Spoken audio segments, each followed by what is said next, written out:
Hi, everybody. Welcome back. I'm Joan Miller, and I paint for my soul. And what that means is I show you these YouTube videos where you don't have to pick up a pen and draw a thing. You don't have to be an artist. We are just painting abstracts that are intuitive and playful and fun. And it's all about getting into the moment. And that's why I call it painting for your soul, because you don't have to think about anything. You just get lost in the journey and take time out for yourself. These are Stabilo Woodies I'm going to use today. The black bleeds very quickly with water, but the colors don't bleed as much. So I found I had to color it, wet it, and then smear it with my finger. So let's play, let's start, and let's have some fun. I start off quite often, as you know, with making mark making. I've sped this up to speed up the time because it's a long video otherwise. I'm just starting off with plain watercolor paper, and I'm just making marks with pencil. And then I'm going to use these pencil crayons as well. And they are not water soluble, and any kind of pencil crayon you have is just fine. We're just making marks and getting started on our journey.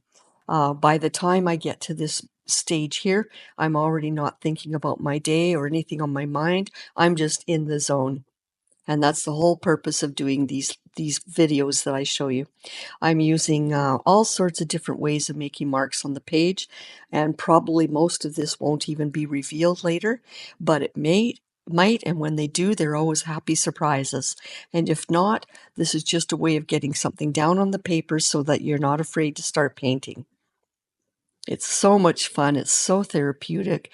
It's just fun to do this. And if you're going through a difficult time, either health-wise or whatever, this is just such a great practice to do something for yourself and get all those things off your mind. I'm using my happy playful colors. If you've watched all my videos, you know that I quite often use the same 4 or 5 colors. And I'm trying to show you that you don't need a big inventory of art supplies to do this. It's very simple. So I'm just having fun with all the colors. Now I'm going to activate them with water, with spraying a good dose of water across the page. It is activating the pigment in these Stabilo Woodies, but and you can see that it livens them up and brightens them up. But I have to actually, on the colored ones, smudge it with my finger there to spread the color around a bit, make it look more painterly. Just trying to, I don't have to do this, but I'm just showing you that it's something you can do with the Stabilo Woodies, and I love them. Now, the colors, the pigment in each of them is a little different. You see there how the orange is very full of pigment, and it activates much more readily with water than the pink did. And it's fun when you spray water and then color on it. It goes very vivid right away. So I'm just trying different mark making today. Usually I wouldn't do so much like this with my mark making, but I'm having fun with these water soluble Stabilo Woodies, and I want to show you that you can make some interesting marks, and these will show up at some point in the rest of the video.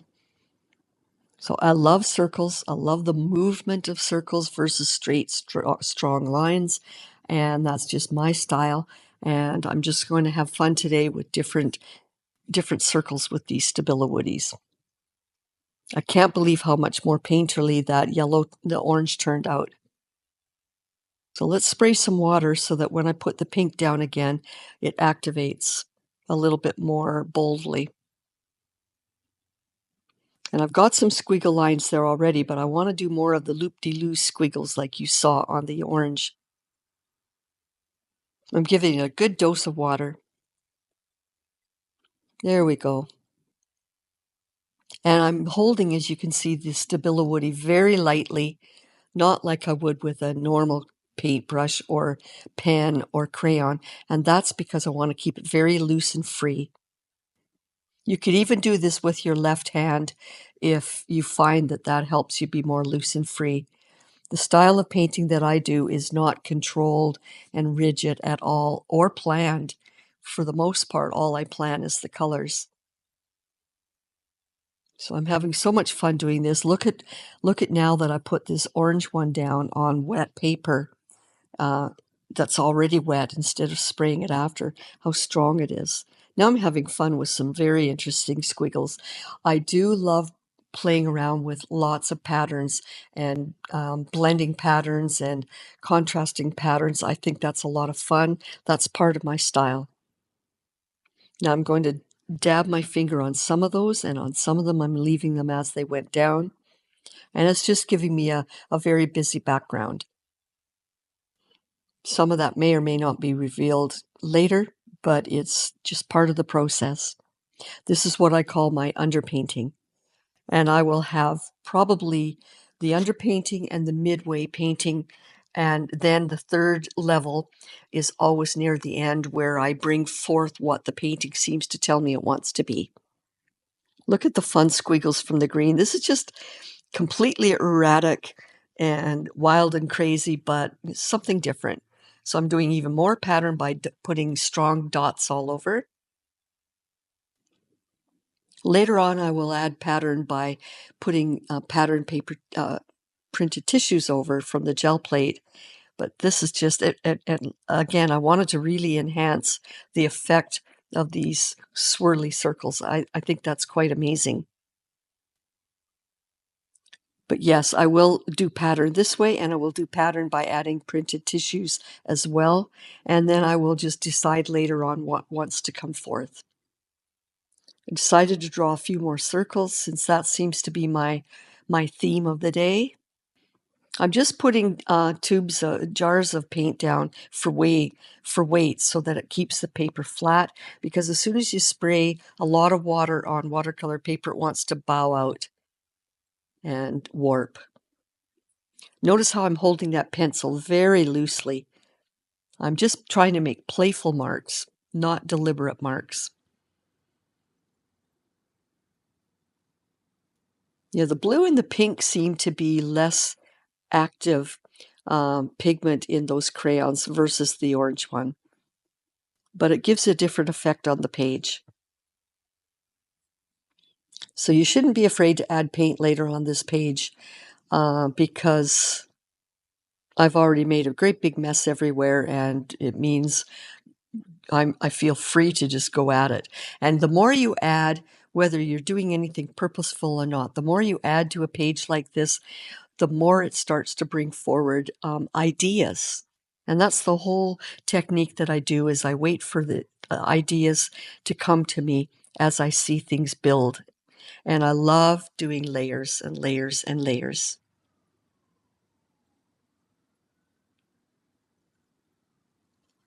I hope you try this because it is so intuitive and you get in your zone, and it's just such pure pleasure. So I've got a balance of the colors all over the two pages, but keep in mind, this series that I'm working on, this playlist, is about painting and then cropping those paintings to frame. So the whole purpose is to start with bigger papers. These are 11 by 15. I make a great big mess over all of them. I do an underpainting, I do a midway painting, and then I chop these painting papers into 4. And I don't have time to show all 8 pieces and sections on these videos, so I usually pick 1 or 2 to enhance. So this is just a piece of shower mat. I bought a brand new shower mat and cut it down for something else, and I decided it would make great textures as a stamp. So I've got some permanent archival ink there, and I'm just testing it on a paper before I put it down, just to see how hard I have to press. I'm going to do different depths with this, and it's a very subtle imprint. And I want to start off fairly lightly and subtly. And then where I see I want to, see, it's just almost giving dots. It looks scratchy on the mat, but the effect is almost like little dots. And it's just giving another layer of depth and interest and pattern across the page. Again, I'm only going to choose one of these 2 pages to cut and enhance for the video because there's no time to do all of it, but I'm playing with both at once. And this is another technique I do to make cards. I love at markets making one-of-a-kind cards and selling them at markets. And this is the same way I would do it, except I would probably get 6 cards out of each of these, 6 or 9 cards even, out of each of these pages. So whether you're cutting it down for a small matted frame, or if you're doing it for cards, I do the same technique. Look at that. Different depths of dots. I'm sorry that it made I was pressing so hard with the ink pad that it made the table jiggle. Now I'm going to try the back side of it with the squares. That's much more bold. And when I do that, I try not to press down to get too much of the imprint on the shape of that square pad, because I want it to be very random and distressed looking, except for here. I want to bring out it looking like a stripe, a band. So again, I'm just putting interest and layer and depth and contrast of color across the page. Later on, I might not want so much black, and that's okay. I could just paint over it. But I'm trying to just press down in the middle of that pad so that it doesn't imprint as a square, except when I do these strips. So it's a lot of fun. I'm trying to show you that you can grab household products and use them as stamps.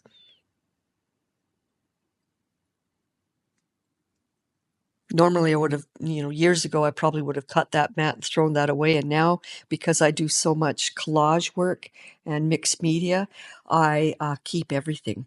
You never know what you can get a pattern from. So I decided I wanted to clarify. I didn't like how dark those blue marks went. So I'm just trying to enhance the middle and make it white and flat and bright and not messy, and then that enhances the shape that I drew with the blue pencil. That will dry flat. It looks a little bit bubbled out right now, that white paint, but it'll flatten. I'm going to use the same technique all over the page. I'm going normal speed right here to show you, but once I get going on a lot of these areas, I will speed it up for you. But notice how that really clarifies those shapes now. And here again, it's a little dirty and smudgy in the middle of these circles, so I'm just going to paint the inside with white to clean it up. And it cleans it up and it brings forward these shapes. And I go right over top of some of the black stamping because I like the layers. I like that one goes over top of something else. But I do have to be careful when I use these bright, happy colors, and then I go and stamp with black, because later on when I add color over top, it can get messy. But again, this is acrylic paint and stamping, and all of it can be painted over and changed. You don't have to worry about anything that you see as a mistake. It can be fixed. But in most of my cases, I find that the mistakes are all happy surprises. So here we go again. I'm just showing you how to do it, and then I'm going to speed it up. What I'm doing is just putting some paint down in the area, and now I'm using a nice soft but fine brush to flatten it out and spread it out to where I want it. So it's just a really good way of bringing forth to the foreground these shapes that I've put down. And when I do this activity right here, I find it really mindful, really enjoyable, because I get so into what I'm doing, and I'm not even thinking as far as controlling it. I'm just putting it down and making decisions as I go, but I get lost in the moment so much. It's just so therapeutic. And in this case here, I've decided while I'm filling in some of the white, I'm going to go over some of the black. And it's not completely removing the black with white. It's just covering it over slightly and shooting the black back a layer into the background. Like I said, I love playing with depth and layers of depth and the illusion that it's 3D at the end. I do this technique with most of my abstracts. Take a look in the notes down below and you'll find a link to my Instagram channel and also my website, and you'll be able to see all of not everything I do is posted there, but a good part of it is, and it would show you the variety of things that you can do with all of these techniques that I'm showing you on my YouTube playlists. I'm really giving you all my tricks. So I want you to check me out because you can see that the sky's the limit. I show you these lessons, but then that's just to give you techniques. Practice those techniques and then start going for it. And you'll be amazed what will come out of you. Absolutely amazed. And at the end of all these projects, what I end up with is something I never anticipated when I started doing each one. They're always a surprise, even to me. I did speed this up. Even though it looks like I'm going real time, I did it much slower. And again, I just got lost in my moment and had fun. Sometimes I use my finger to smudge it so that I can spread it around. But again, when I do that, I'm just putting the black into the background. I'm not completely covering it. And using my finger helps spread it around nice and evenly. Already now you can see that it's really bringing forward some of the pattern. You might wonder why I sprayed water to smudge it around, to turn around and clean it up with white paint, but I'm only selecting some of the areas to clean it up with white paint. I like the juxtaposition of clean lines and smudgy lines. It's just one more way of getting layers of depth. And my mantra for all my art is color, movement, and energy. And this is another way of creating different variety of energy across the page. This one's much more delicate. I really like how delicate this pink stuff looks. So much fun. Usually when I'm doing this, I've got one of my favorite playlists on, and I'm just so in my zone. But I don't like to put a lot of sound and music.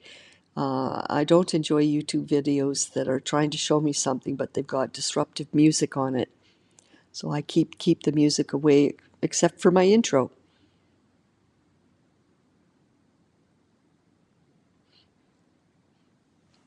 I hope you like and subscribe these videos. With the algorithm, it's changed quite a bit in the last while, and it's hard to get exposure. And the more you watch, and the longer you watch, the better it is for me getting more exposure. And I don't care; it's not a vanity thing. It's just that I want to reach as many people as I can with this technique because it is so therapeutic, especially if you're suffering from something like cancer, like I did. It's just I just want to reach out and help people and pay it forward and show you that you can do things to get your mind in a happy, playful mood.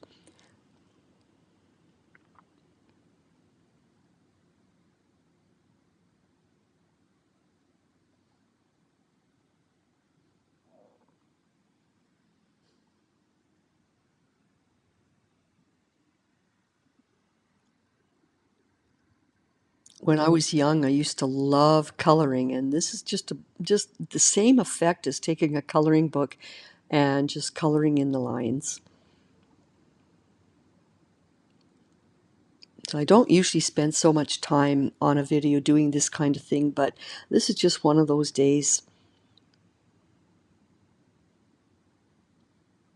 And I'm varying the pressure that I put on that brush, just like I am smudging with my finger, and that way it gives different effects.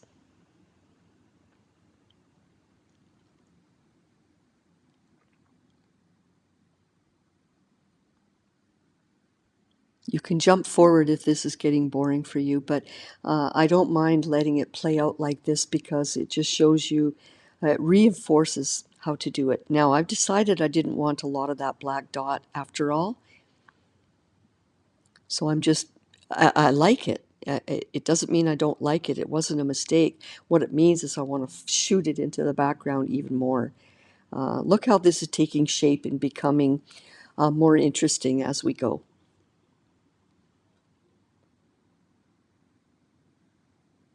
And I am mostly mindful of not making it look dirty in places.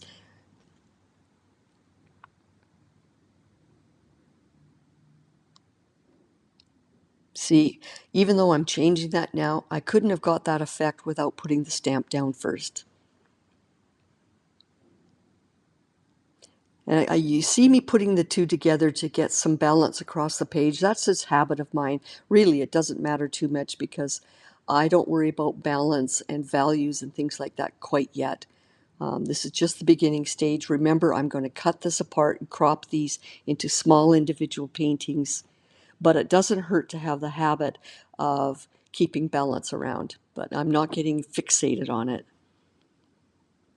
You could, at this point, treat each one as individual, two different larger paintings.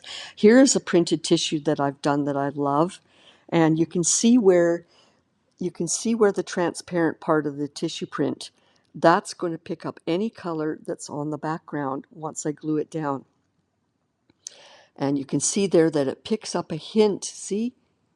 All that clear area there is going to pick up whatever I lay it down on top of. And as I rotate that tissue print around, you can play around with where you want the colors to show up. And it's beautiful. I absolutely am crazy in love with this technique. And you can see how subtle that is. But it also tells me, see there, I love that shape, and it's really strongly showing up and being revealed through that transparent print. But I would like to add there on the left, I'd like to add more color so that when I do glue this down, right there, when I do glue that, so I keep taking the tissue print and putting it over, not to glue it down yet, but just to show you the effect I can get. And that helps me decide, it guides me to where I want to add color. So I'm going to use some paint, and instead of a paintbrush, I'm just using my finger to smudge it down because I do have quite a smudgy effect on this painting. Look at that, how much more that gets revealed now. Isn't that fun? I use regular cheap packing paper tissue. I don't use wet strength, any of that. I just use cheap. I find that the wet strength, at least the one that I bought and used, was too, plasticky is not quite the right word, but it just seemed like it was more plasticky when I went to glue it down. Whereas this cheap stuff that I'm using, once I glue it down with matte medium, or in this case, I think I use gloss medium, either one works. When I use that as a glue to paste down the print, I find wet strength tissue doesn't dissolve as much. And I like, for my technique, to dissolve as much of the tissue paper as possible, revealing only the paint that's on it. I'm using all of this tissue print because it's so amazing. I love everything about it. Those shapes there that were the transparent area, those were flat mask areas that I made from paper. You can buy plastic paper that you can cut out and make stencils from, and I made those myself, those shapes, cut them out, and that's what I used on my gel pad that day. And I do believe if you look in my playlist for gel printing tissue prints, I might have shown that as one of the videos, and that's what I used here. I do all those lessons. I do all the tissue printing in different, maybe every month I do a whole stack of new gel print tissues, and then I keep them in a box, which I call my stash. And this is just an old one I did a year ago. There's quite a bit of white creamy paint on this tissue paper, so I find I need more matte medium or gloss medium to glue it down to keep it flat and adhered to the watercolor paper.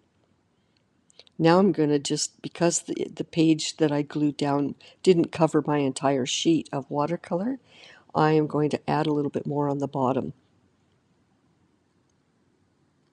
just to complete the entire watercolor page. And I've got a lot of printed tissue that extended over the edge, so while it's still wet, I tear some of that back. On the far left, I couldn't tear that back as easily because there was too much paint on the tissue. So what I'm going to do later is just cut that off. So I'm just randomly putting shapes along the bottom to fill that area. Yes, I'm covering some of my stamping that I did, and that's okay. Some of it may or may not be revealed, but the whole point for doing that was just for an underpainting. So this is taking shape already. And this is a very, very subtle pink and white print on this tissue paper that I had in my stash. Very subtle, but sometimes I like subtle. It may or may not stay at the end. I might cover it over, but right now, and as I put it over top this darker corner, when I zoom in, it'll show you there. You can see that it does show up, but it's subtle. When I use it, and I'm adding a little bit more there over that darker part of orange, and it'll show up even more. So the white part that's on my tissue print that I glue down is going to pop up more when I put it over top, a little dark patch like that. You see that? See how much more obvious it is? Play around with that. You don't know until you put it down. But I love how distressed and subtle that is. It's just a nice, delicate way of doing a print. Again, I like to play with the juxtaposition of strong prints and subtle prints and distressed prints, and it all makes for a more interesting painting. So here's a big section of that print. Notice when I put it down over in this other area, it's even more subtle because there's nothing dark below it. And that's okay. It's just another way of putting a pattern down on the page. I'm putting quite a bit of the matte medium down so that all the white paint on that print will get stuck to the page.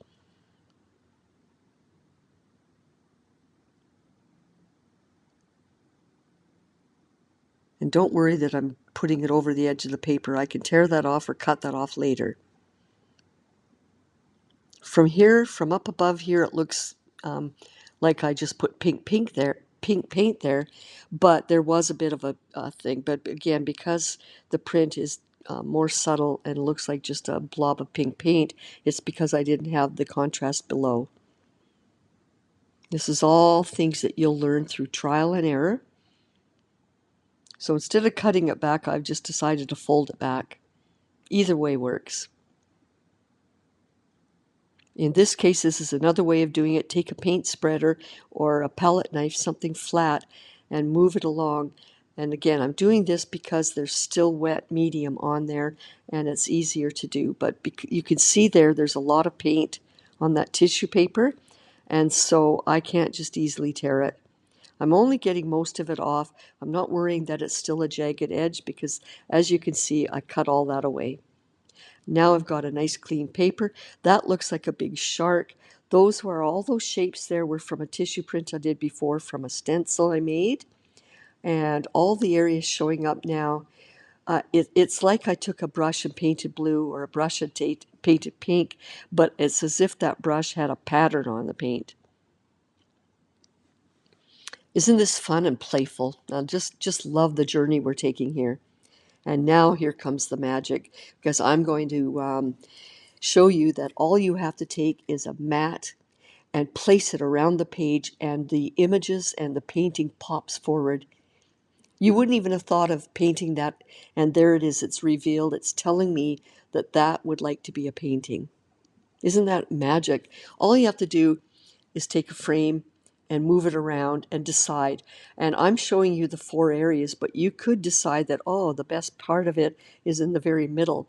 It doesn't matter. Whatever wants to come forward and be the best painting, later on, that's what I will crop. But I've decided I've got enough here that I'll crop this page into 4, and I'll have 4 individual paintings. But before I do cut it apart, I want to add more layers of tissue prints from my stash. I did this painting gel printing session about 3 weeks ago, and I did a whole bunch of variety of different patterns, and they're all different. And look at that part there, like all the part that this white tissue print that didn't have the paint on. You can see that when I place it down, it reveals wherever the tissue is white, that reveals what's below. And I'm just playing around. Again, you could just take a paintbrush and roll paint or roller on top of this painting, all sorts of colors, but then it would be permanent. It would be on your page. This way, I'm able to take that tissue paper and change my mind and rotate it, move it around, make decisions.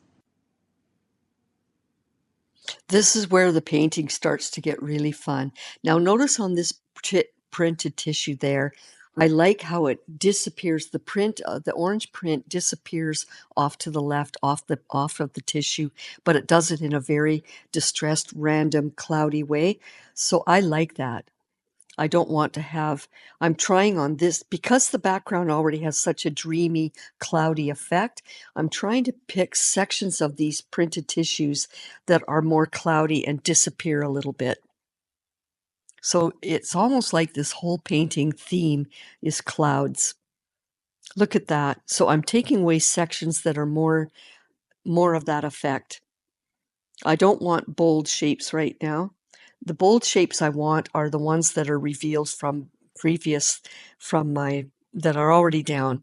I don't want to fight with that, like where that blue chain is on the right there, right of my finger. I want to keep that as part of this story here. So I don't want to fight with that. So again, I have the prerogative of moving these tissues all around the painting and deciding where I want them. Right now, it's not permanent. And I've got this one, which I absolutely adore, and I want to use that as the final layer on top of my painting. And I'm just looking at it right now and deciding how this might look as I chop this page into 4. And look at the magic there of how it just brings forward another painting that wants to come forth with a new effect. But the whole point, and I'm setting that aside, I will use it. Here's another one with a similar effect, but it's got a lot of the orange in it. I'm not sure at this point which one I'll use, but I'm going to use one or the other. But before I do that, I need to put bolder paintings, a bolder painting effect below it, so that that white squiggly at the top layer will really show up. Look at that section there. There's so many yummy little sections here that I could use. I'm going to use matte medium this time, I think, before I use gloss. I used the gloss before because I really wanted to bring forward the colors of those prints down that are on there right now. And now that I've got that forward, I don't want to add too much gloss just yet to the painting.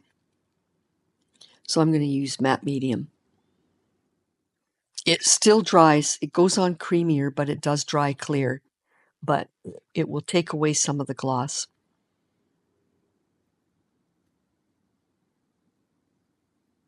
You see, I hope you understand the value of doing this technique, because it just gives you instant, happy, magic results that you can't get. If you were to take this underpainting and grab a paintbrush and start putting marks on it, you would be more fearful. You would wonder, what am I going to do?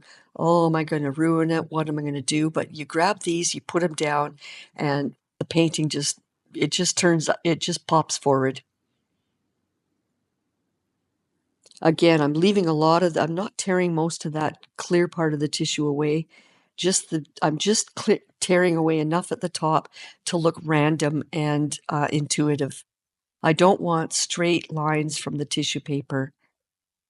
And if I decide that I don't want a straight edge and it didn't glue down and dissolve into the background, then I can tear some of that away. I just don't want any straight edges of paper.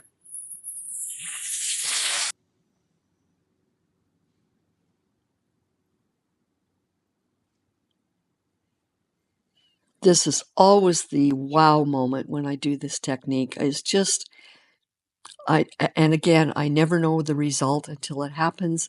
And then all of a sudden it gives me ideas of what the painting wants to be. See, some of that print, that first print that I glued down is still revealed there. I use a wet, clean brush, clean water as a way of cutting away tissue paper. It helps me tear it away in a more random, intuitive way instead of using scissors. And that way it helps it dissolve into the background painting as well, and you would never know that there was tissue paper used. So I'm putting it down. Again, I love those blue marks that were there that I'm painting over. I like those blue shark-like shapes, chain link shapes. I don't want to cover them completely. So I'm going to place this so that it goes down but continues to reveal those fun shapes, because they are the focal point of this painting.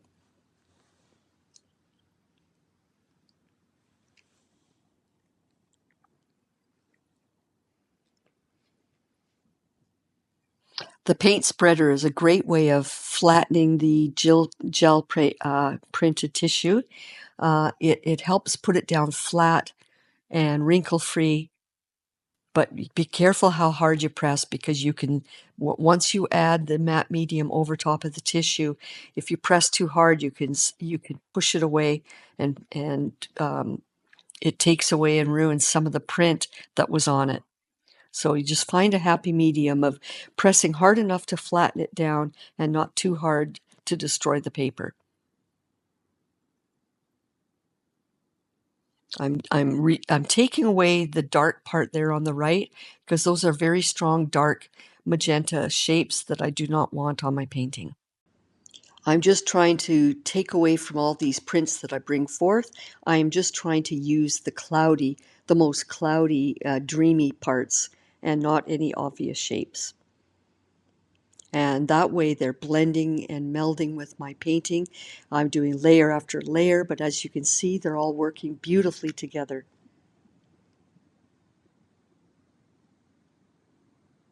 I'm going to purposely overlap some of that orange patch right there, because I want to have a bit of an overlap, but still reveal what I want below, the parts that I want below. I just found that that orange print right there, but where I'm tearing away, is quite strong. And then as I put this down, it tore off and left that crack. And I absolutely love it, because there's cracks on the left print there, and they work together. Two different prints, but the same effect. I like that. So those cracks there match that crack. Everything's working cooperatively. Again, I don't want that blue chain link there. I don't want to cover that. But I want all of these to sort of, I don't want to cover them, but I also want things to join and make sense and coordinate. I'm liking that this is looking like magenta circles, but they're extremely fuzzy and cloudy. So I'm continuing with my circle theme in different ways. So I love that. I didn't want to cover it over, but I've got some new shapes that work with that. Again, I repeat, grabbing that mat and moving it around. I'm not ready. These aren't how I want them, but I'm just showing you that we're adding layers and layers, and I'm keeping in mind that I will crop it. So at this point, I am trying to manipulate a little bit where the extra print here will go, because once I crop that into 4, I want to know how these will work. And look at the magic of how that takes shape. I love that.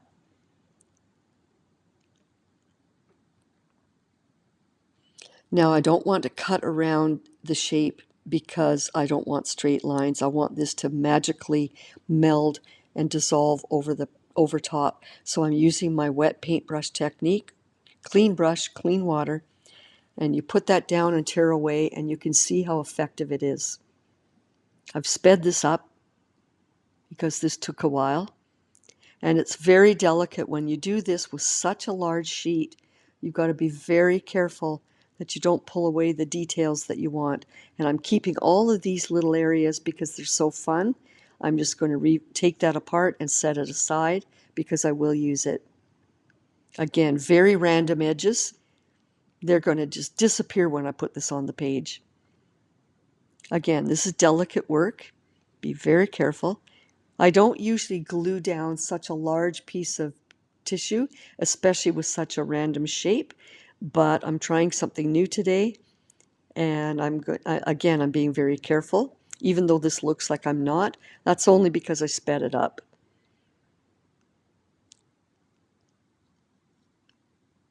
I'm getting rid of a lot of the tissue paper that I don't want, and I've got some big patches in the middle that I also need to take out. Again, I don't want to use scissors. It's a bit tedious. Sorry for the head. Again, I was speeding this up. I did it very carefully. Now look at that. It's going to look like I took that white paint and just painted that over. I want to keep that blue section, so I'm making sure when I rotate this around that I don't cover some of the areas that I want to keep. And I'm trying to decide where I want these other little patches.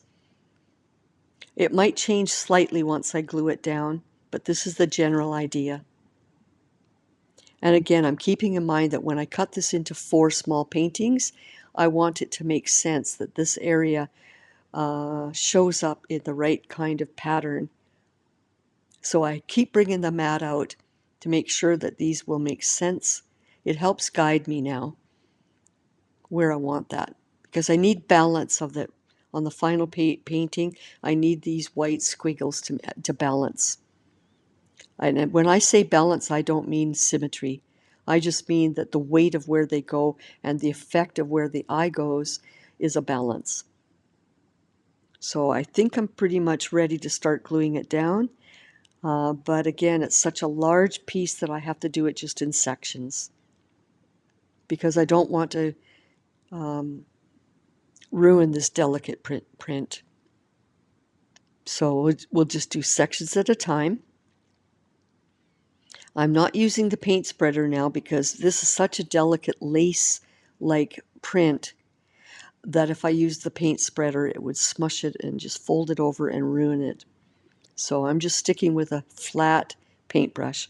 I like to use a flat one to use matte medium for glue because it helps press it down.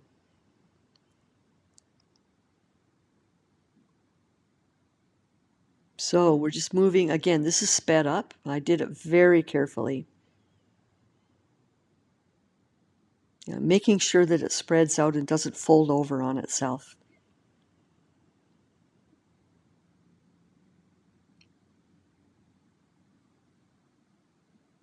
It really is like painting down lace. I haven't actually done this before, this kind of lacy effect with such a big piece, but it's working. Now the middle of that oval, I didn't remove the tissue in the middle, but that's okay. It disappears anyway. Look at the fun. I purposely put that over top of the pink below, and you can see how it shot the pink into the background and brings the white forward, and it gives the illusion of depth. This is starting to look very 3D.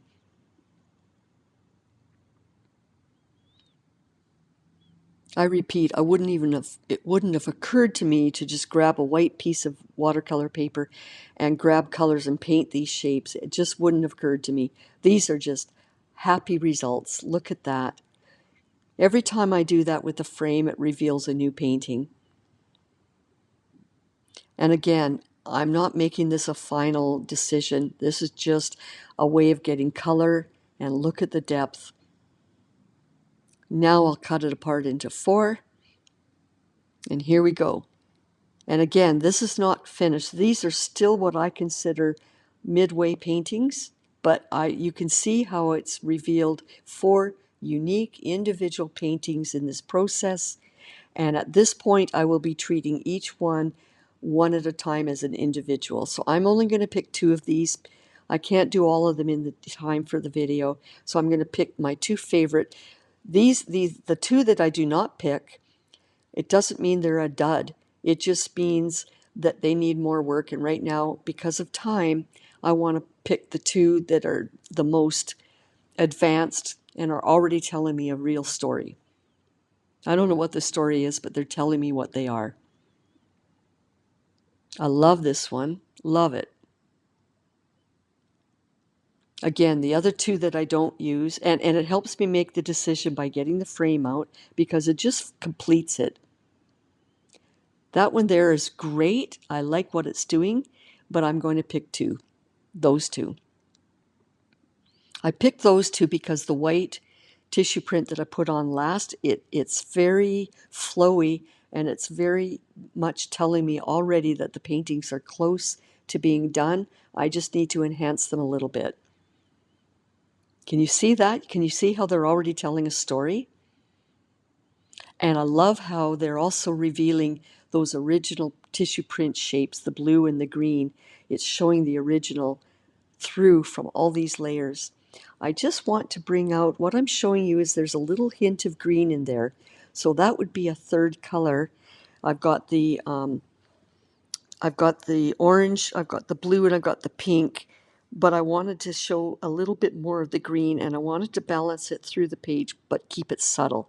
So I found a bit of a tissue print that's got the most lace-like subtle print of all, and I'm going to glue that down so it just gives a hint of green around the whole painting without being strong bold marks, because the blue and the pink and the orange are my bold marks.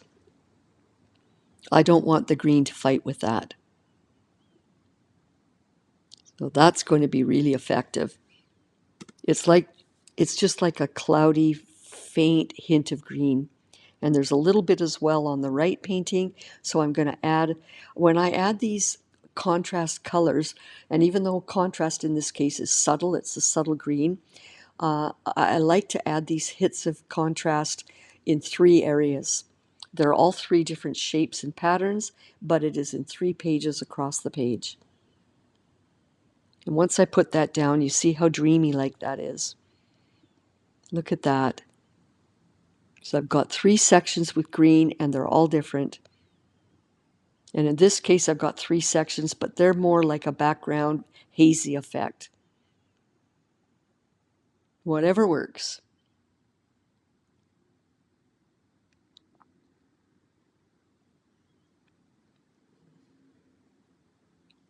Look at that. And the white that I added last before the green there, the white still pops forward as the topmost layer. I'm going to put a hint of it there. On top of the pink makes it pop out more.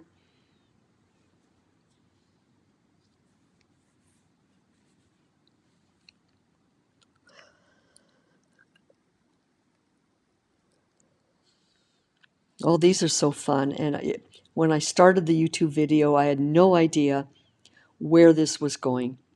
And it all happens because of layers and taking chances. And look at the happy surprises. This is so close to being done now. At this point, what I'm looking at for decision making is in these final touches is I'm just trying to decide what the story is and the flow. I've got that big patch of blue up there, and I want to draw the eye down. Again, I want to keep this in a couple of areas, and I want the eye to move across the painting. So in adding these little final touches, I'm forcing the eye of the viewer to move around the painting. I've got some beautiful happy orange up on the top left there, and I want to bring the flow of that orange down to the right. So I decided in that little crevice there, I would add that same orange. Now it comes out darker in this tube right now, but once I add water, a little bit of water on a brush and spread it, it will brighten up. And so this forces the eye to move around from the top left orange down to the bottom right of this page. Look at that. So this is creating flow and movement.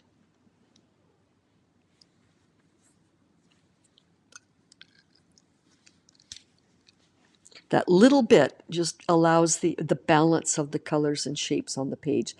Now that orange on the top left is very strong and bold. It's bright, but it's strong and bold. So I want to move the eye down from that patch of orange. I don't want the eye of the viewer to get stuck up there. I want it to look at that, but flow down to the bottom right. I decided that I'm going to take away that blue because I want to have the flow of the orange down here. I'm going to add more blue later.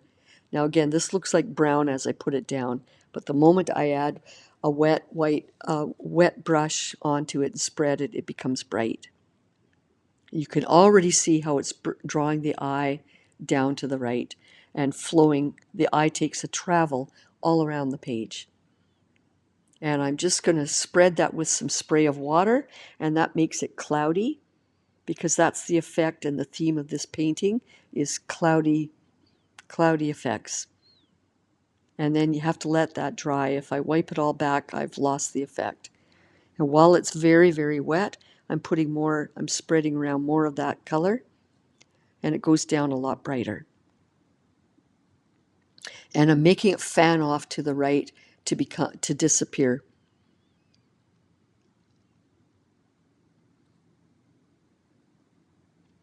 Now add a little bit more to the bottom right to brighten that up. And in doing that, it brightens it up, brings the eye down there, but it makes that white oval pop forward even more. Again, creating depth. These are so close to being done. Again, I bring the mat out just to see what I want, what's needed.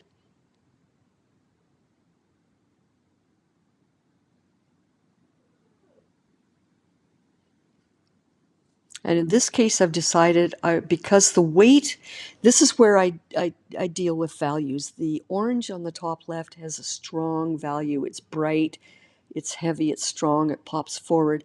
I want to do that with the magenta.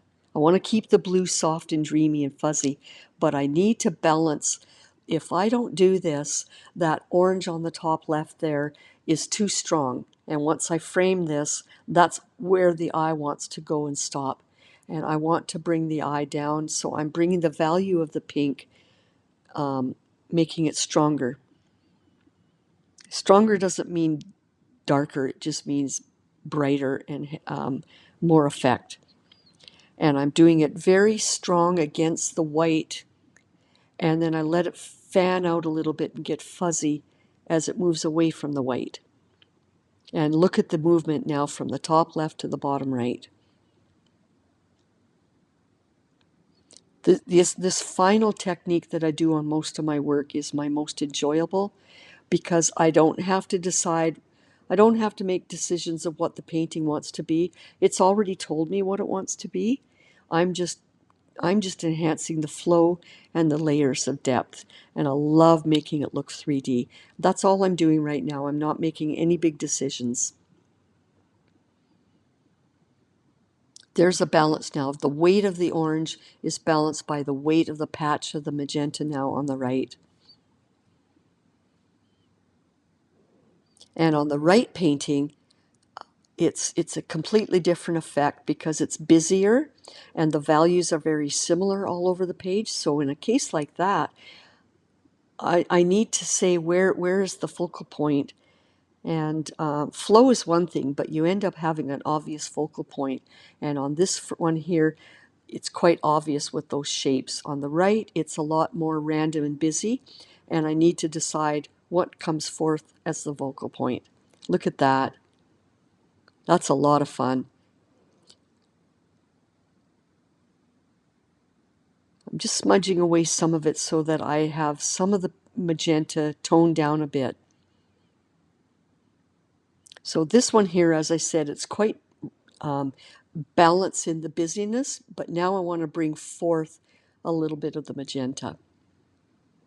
And that will make it balance, that will make the magenta balance the image across the whole page, but it will make the white tissue print that I glued on top, that'll make that pop forward, and it will make the magenta go into the background, and it's twofold. It balances the effect of where you want to look on the page, and it just helps define everything. So where I have right against the edge of the white, I keep the magenta strong, and then I push hard and fan it out to the left so that it disappears like a cloud.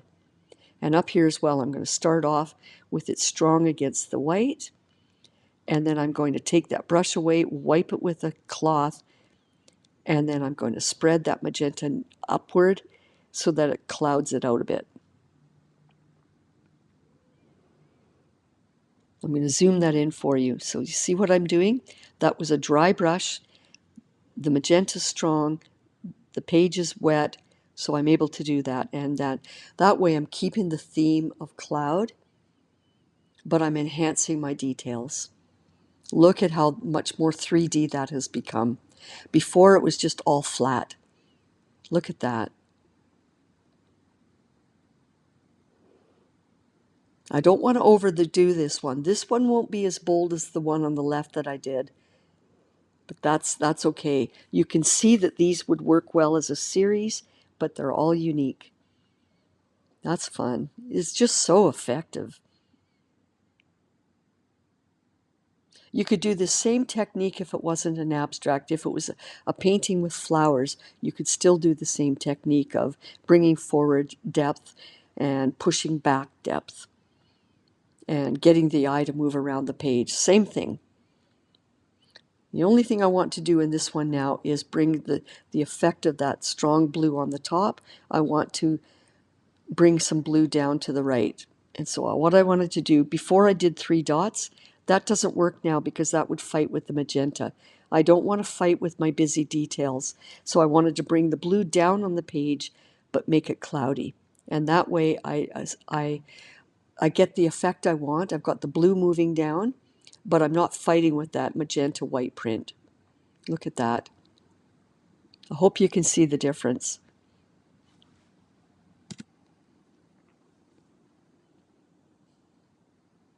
I'm happy with the balance. I'm very, very happy. The only thing is I've got quite a strong magenta dot in the middle, and I usually don't put a focal point right in the middle, but here we have the finished paintings. I haven't put the mat down flat, but it shows you how it would look. And oh, I had so much fun with this one. Thanks for watching.